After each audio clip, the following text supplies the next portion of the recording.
New recruits to Ukraine's territorial defense forces in Kyiv got a lesson on Wednesday in newly arrived weaponry meant to punch a hole through a Russian tank.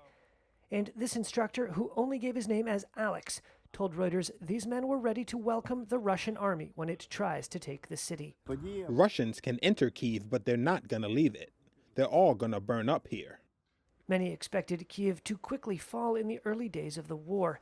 But more than 2 weeks into the Russian invasion, which Moscow calls a special military operation, Moscow's military missteps and tenacious Ukrainian resistance has kept the capital from changing hands.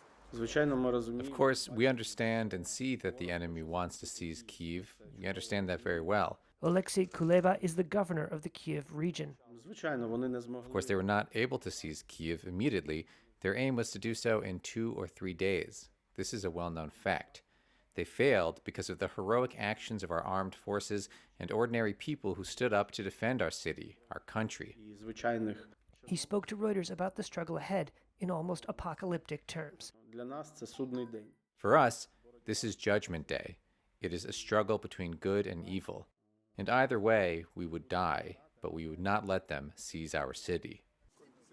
Sounds and symbols of Ukrainian resolve spring up around the city. On Wednesday, the remaining musicians of the Kyiv Classic Symphony Orchestra performed the Ukrainian and European Union anthems.